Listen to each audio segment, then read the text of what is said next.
So we have this. Hello, everybody. Good to have you. Thanks for joining me. Before I introduce my special guest, let me just say that it is such an honor to be able to come here and to share with the community and to bring experts, people that I adore, that I think the world of, and that can add value to you, your business, and our conversation. And in particular, people who do business heart to heart, transparently, with integrity, and with authenticity. So let me just give you a little heads up. When I first met this lovely and handsome gentleman that's joining me here, I instantly noticed him in a crowd of people. And I don't know if I've ever shared that with you, Eric. And the reason is he made eye contact. And many people who are at events, who are at gatherings, who are at networking groups, for whatever reason, don't make eye contact. I always notice people who do two things. One is make eye contact, and two is smile. And then I always take an interest in that person and want to get to know them better. So I just thought I would give a little heads up. I don't think I ever shared that with you, Eric. That was one of the first reasons that I became attracted to you and to getting to know you. So my special guest today is Eric Levenhagen, and we are going to help you with your financial success. Eric, say hello. Hello, hello. Yeah, thanks for sharing that. I don't think I had ever heard that line from you before, so thanks for that. You're welcome. So tell people a little bit about who you are and what your business does. Yeah, sure. So my business, I'm a financial consultant, and my business I'm one of the only financial consultants that helps folks, small business owners, mainly service professionals, improve the financial health of their business, of their practice through a proven process. We really focus on three major areas, but we dive deep into those areas to provide some really comprehensive support for folks in improving their financial health, which is one of the biggest things. Is one of the biggest, most common ways that obviously people are going out of business, right? They can't pay the bills, they can't generate enough revenue, keep as much of that as possible, that keep more of what they can make. They're going out of business.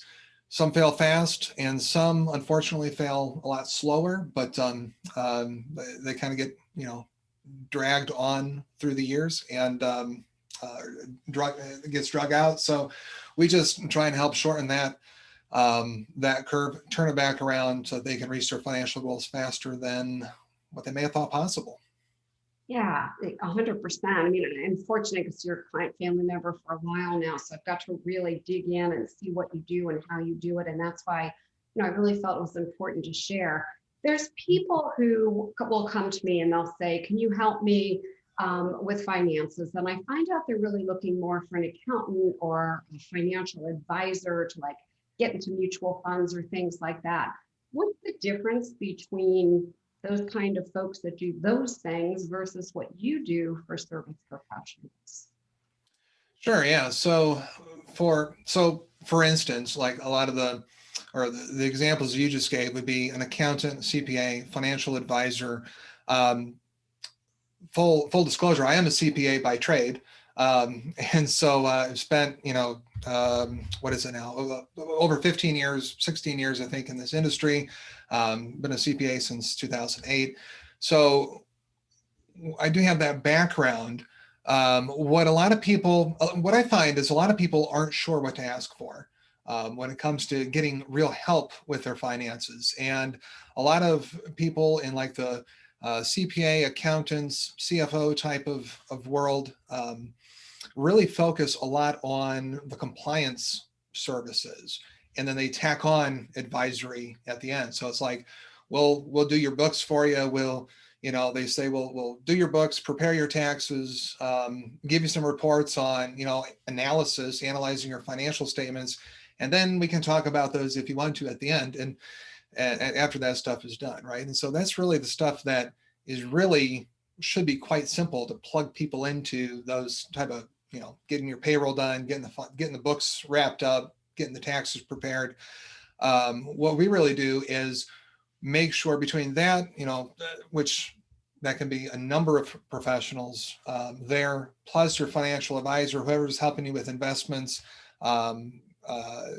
personally, plus everybody else on your financial team, that needs to have essentially kind of a quarterback or a central advisor who kind of understands all the moving parts of your entire picture, right? For business owners that I serve, the business is the backbone of that. So for most of them, it's their major income generating piece, right? Their wealth accumulating piece of the puzzle. And so we focus on that, but we also are making sure, bridging the gap between, making sure that that business and what they're doing in there is also serving them personally, and helping them reach the long-term goals. So it's just really taking a look at the comprehensive picture, and making sure it's all working together. Is what we found, quite honestly, is a lot of times people would get into, everybody would work in kind of their own silo, right? You have the CPA or the accountant over here. You'd have a financial advisor. They may have a practice management, whatever professionals, right? But those were the most common ones. And then CPA would say one thing, they'd go try and tell a financial advisor. They may say something different. We'd have conflicting advice, or something just gets lost in translation. So there's a lot of inefficiencies in that old kind of system of handing things off to one professional to the other. So we just kind of cut all of that out and work with as many of those professionals directly as we can for the benefit of the client.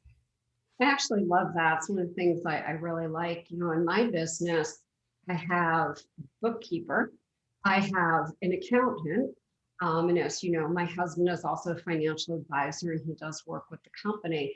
And I'm always seeing how they really need to be on the same page. And one form of communication in one central place would really streamline the process, even in my business.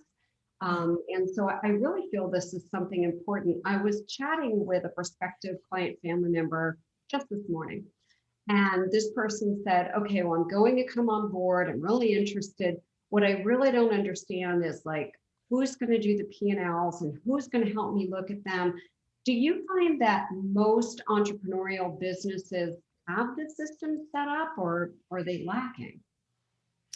No, unfortunately, yeah, a lot of them are lacking just in different areas, based off of their own background and where they're coming from. But the most common things we see, especially for new businesses, right? So here's the questions we always get from new businesses, and where we kind of find that they need the most help is getting that regular bookkeeping and accounting system set up, knowing what to put in there. Like some of the most common, I always get asked, can you help me so I know what I can write off for my taxes, right? And so it's like, okay, those types of things refer to like the base level, like those are the essential components, right?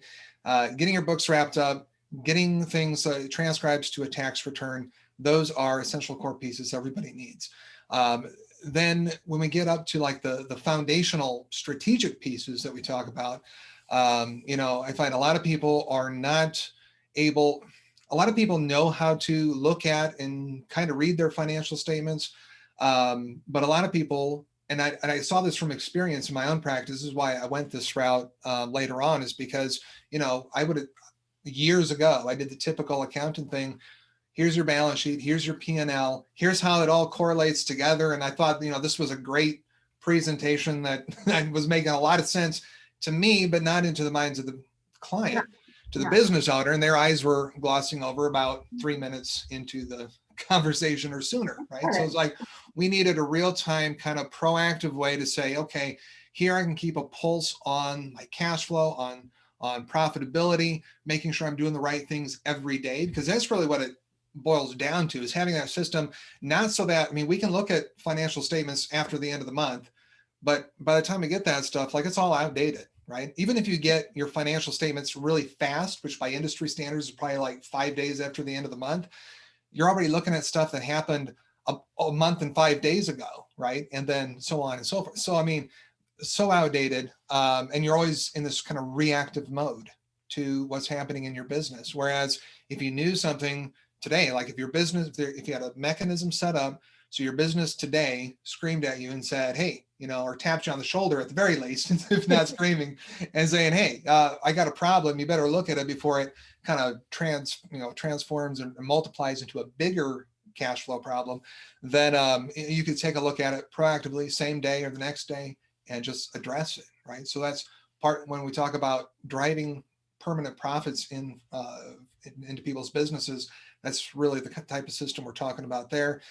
And then, the core tax strategies that we teach as well, and tying all those together. So those are, and there's so much, when it comes down to taxes, we find a ton of misinformation out there, and just differing opinions. But the strategies we've used now for, again, well over 15 years are the core essential foundational components that have helped people save well over $1 million in taxes in the first 5 years that we were open, and then I kind of stopped counting. But it's been well more after that in the last 10 years. So I was reading an article in the Harvard Business Review some time ago, maybe January or early February. They said the number one reason that businesses are failing is that they're undercapitalized and they're not looking at their cash flow. So I'm going to tell on myself, Eric, you might have heard this story. It's embarrassing. I'll tell it anyway. This is how much I value what you do. So the very first year in this consulting industry, so year one, we did right under 500,000. In year two, we did over $1 million, right? So I thought, what we're doing is so great. This is awesome. And I went to the accountant and he said, well, this is really a horrible year. I was only looking at the top line. I'm like, what do you mean? We did $1 million. He said, yes, and you're taking home 50,000. It still boggles my mind. I was not looking at just what you're talking about, the profits, and I was not looking at the cash. And looking at it a month late or a month and 5 days, in my company, it's 7 days late. So a month and 7 days, you can't course correct. If you think about, a rocket going up, they say that a rocket ship is off course 99.9% of the time. However, it does course correction instantaneously, and you can't tell that. Now, I am very avid about every single day looking at our cash flow and looking at exactly every dime and penny that we spend so that we're able to keep the money that we're earning. And in my case, mostly use that to leverage and to contribute to charities. But people need to live off of that. People need that wealth. They need to share that with their family, their friends, whatever it is. My experience also is that whether it's a startup or whether it is an entrepreneur that's been around for a while, healthcare or any other business, in most cases, they are not watching this carefully enough. And just because you say, well, I have an accountant or I have a bookkeeper, I have a financial advisor, they're not with you every day helping you have systems to look at that. So when is the best time that somebody's watching and they're a startup and somebody's watching and they're scaling? When is the best time to raise their hand and say, hey, Eric, maybe I should chat with you and maybe we can get some. Yeah, that's a great question, and it's a great story too, because that's not unlike the dozens and dozens of analysis cases that we've taken over the years, where we have people in the same boats, right? Most people are so focused on building the revenue in their company, which is important, and we all need that. But when we get to a certain point, we also need to make sure we have the systems in place for profitability. We can start, driving intentional profits into our business from day one. So whether you're a startup of something brand new, you're taking over an existing operation, doesn't matter. We try, and that conventional wisdom that it's going to take you 2 to 5 years to turn a profit in a brand new business, I think is hogwash. We can start doing it from day one. Right. And so being intentional about the cash flow that we're bringing in will go a long ways to improving that profitability. And making sure those core essentials that I was talking about, those are the things that happen from day one, right? Making sure you have the core, the essential bookkeeping system in place, making sure that you know how to look over or keep that pulse on your cash flow, and then know the essential. We boiled down the entire tax code down to about 10 core foundational pieces that every business owner can take advantage of. And so, there's if you're paying taxes or generating income that could be taxed, right, it's time to put that into place. And then as people progress and grow, I mean, most of our clients that we work one-on-one with are doing well over 300,000 in annual revenue, and or have a personal tax bill of, around 15,000 or more. That's not what they're getting back or what they're paying in with their return, but their entire, what they're getting charged throughout the entire year.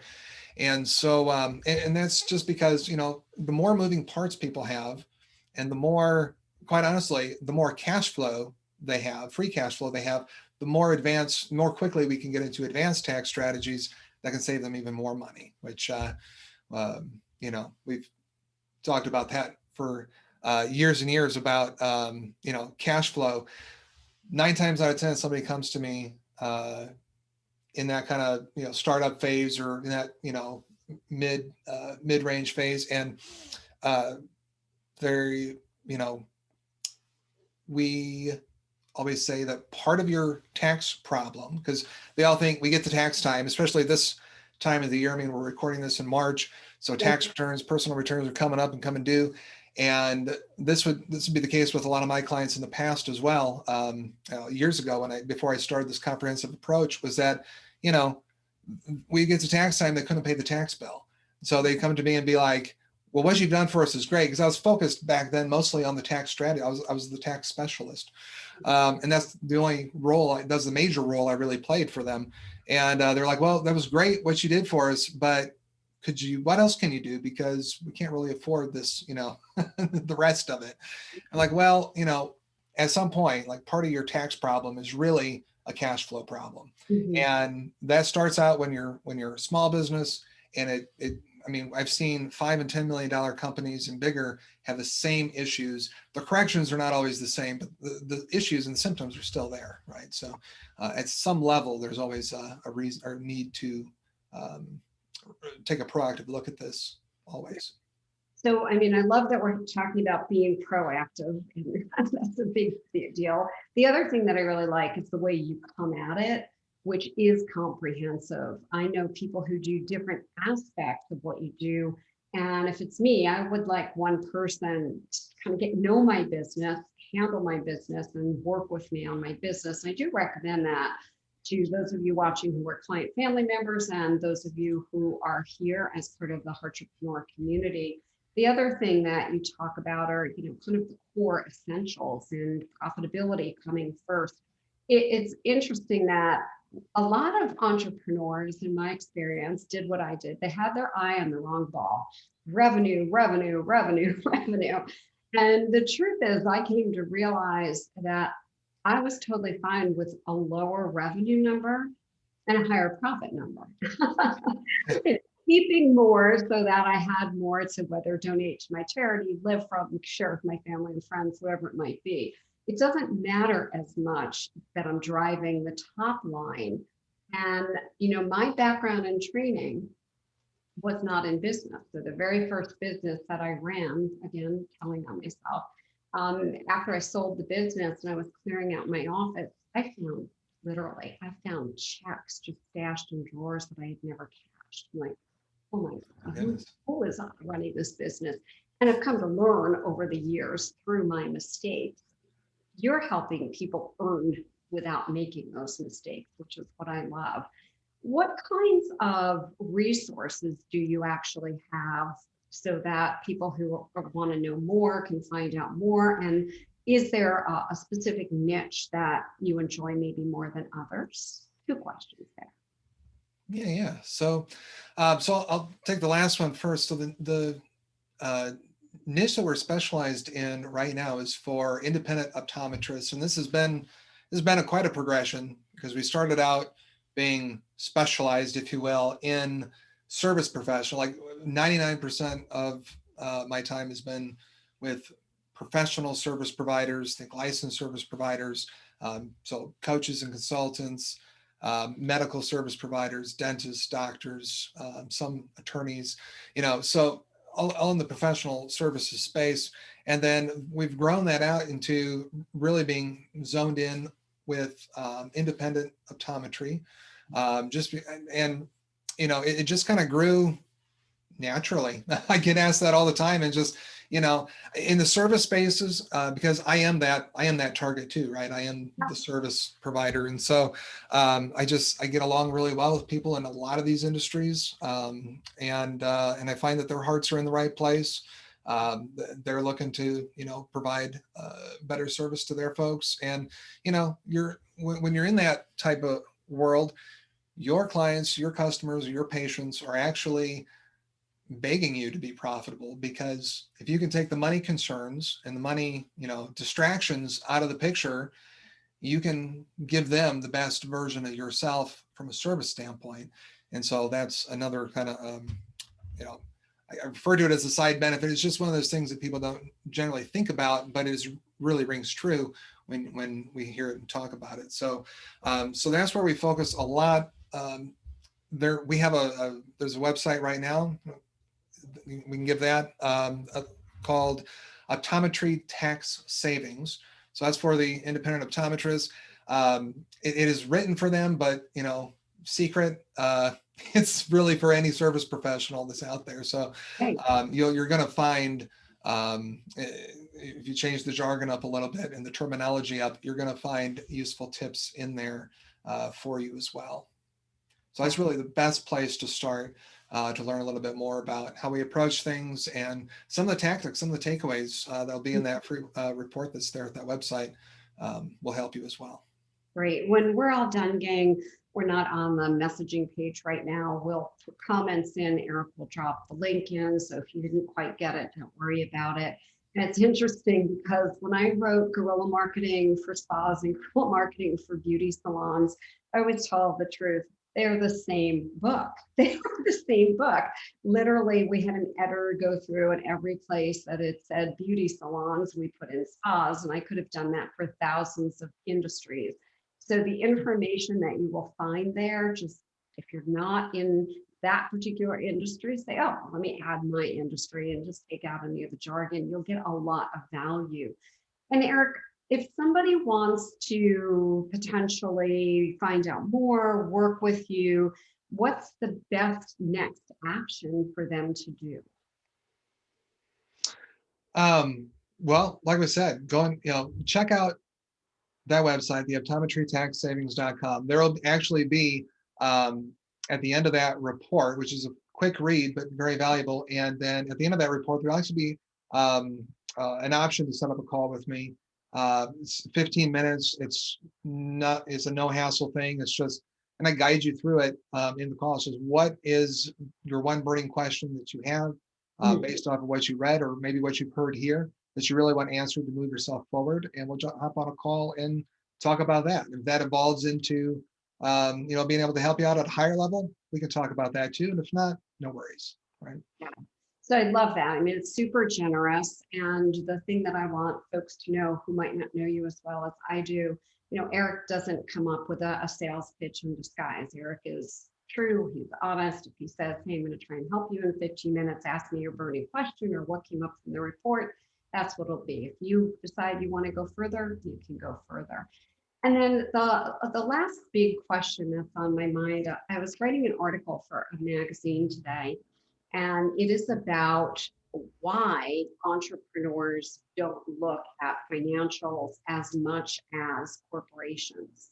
And I was writing this article, and I said, you know what? I'm not going to write this part of the article until I ask you that question. Why is it that us entrepreneurs are a little bit different than corporations who really focus so much on the bottom line? I'm curious. Yeah, well, there's that's a good question. Probably a lot of things. Here's what I've seen in the past is a couple things. Number one is, I think a lot of those corporations really have a lot of help when it comes to interpreting. We can look at financial reports, right? The real goal of using a financial statement to help you further along your business is not just being able to read and understand what the numbers being presented mean. It's understanding what's the next action to take as a result of what you're reading, right? And so when I came up with the model that I use today, initially years ago, it's funny that you ask it that way, because my goal was to take the kind of Fortune 500 level corporate finance department and whittle that down to be able to be placed in the back pocket of a small business owner, in an affordable way, yet in a way that is really going to help them out. And so it's that deeper analysis, I think, and it's the help and support that those larger corporations. I mean, they have people. I don't think if you just let, just pure speculation, if you let some of those CEOs go, of course they're going to have some. We all have some level of financial savviness, okay? Whether you think you do or not, you have some. You're at some level, and we're always pay attention to that, to those finances. But even in the really large corporations, I don't think they would come back around and look at it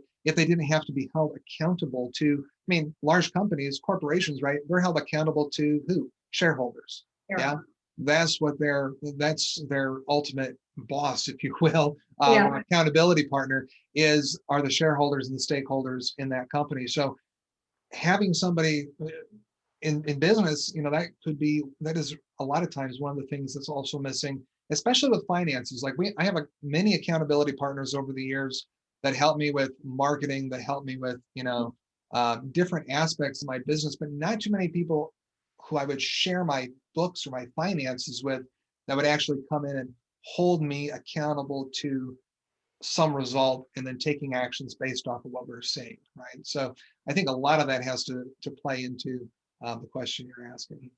Yeah, it's interesting as you're talking, I'm relating to when I was president of a national healthcare company, and they cared about one thing, numbers, right? We're a public company and that was it. And I had teams of, I think they were called managing directors all over the country that were helping to manage these 1,800 facilities that we had. Most of them had been therapists, physical occupational therapists or speech language pathologists, and I had to hold them accountable for numbers also. And so while they would get P&Ls in the very beginning, I thought, well, they're getting the P&Ls, everything is going to be great. And then after 2 weeks, I realized that they don't, number one, understand what's in the P&L, even how to read the P&L. And number two, something you said really struck me is, what's the action plan based on this? What are we going to do based on the information that we have?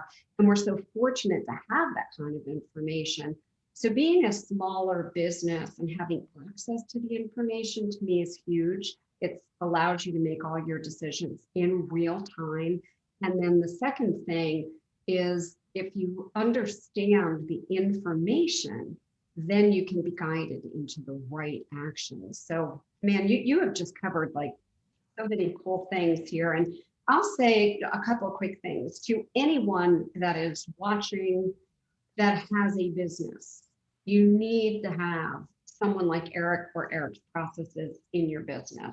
I had run 7 multi-million-dollar businesses and thought, oh, I understand how to do this, until you heard I hit $1 million and keep 50,000. Like, that's a bit crazy. So now, as everyone in the Entrepreneur team can tell you, I am avid about numbers, and everything we do is based on numbers, which is why we've been able to keep a lot of profits. And you know what? Just think about this. If you're in business, you need to make money to have your business be around long-term and serve more people. So the top line is nice. The bottom line and what you're actually keeping is what allows you to keep the doors open. Gosh, this went so quick. I could sit here and talk to you for days. Any final words, reminders, or things you want folks to know, do anything you want to leave them with? Yeah, first off, I've enjoyed this greatly as well. It did go really fast, but I appreciate you having me on. I think, a lot of people ask also about the best times to get started on these strategic pieces, and whether you're talking about taxes or anything else, right? It's like the best time to have the strategic focus on the finances in your business, whether it be profitability, taxes, that whole picture together that we've been talking about. The absolute best time to have it in place is before the beginning of the year. And the next best time, if you don't have it yet, is right now. Like the decisions you're making, just keep going back to that, right? The decisions you're making every single day, especially if you're a business owner that's anywhere between startup and 5 million in annual revenue, right? Which is a huge range. What I'm saying is that the makeup of those types of companies and businesses is that the buck still is going to stop with you at some level. So the day-to-day decisions that you're making are going to have truly a huge impact on where you end up. And so if we can take out the reactive component to that and allow you to manage that in real time in a way that's easy, in a way that you don't have to be poring over financials or become a master of Excel spreadsheets. And we don't teach any of that. We just teach simple systems to help you keep a pulse on what's important and move on with your day. Beautiful, beautiful. Eric, I just want to thank you for being here. I am so honored that we're on the journey together, and you bring so much value every time that you show up. You just bring tons of value. So I encourage all of our Entrepreneur members, come back to the video. We'll be adding comments. Eric will be dropping in the link in case you missed where to go get his report. And I encourage you, raise your hand, have a 15-minute conversation with Eric. There will be burning questions after you read the report, and there might even be some that have come up as a result of our interview today. Thanks everyone for joining us. We'll see you next Tuesday, 2 p.m. Eastern, live here at Entrepreneurs. Thank you, Eric. Thank you.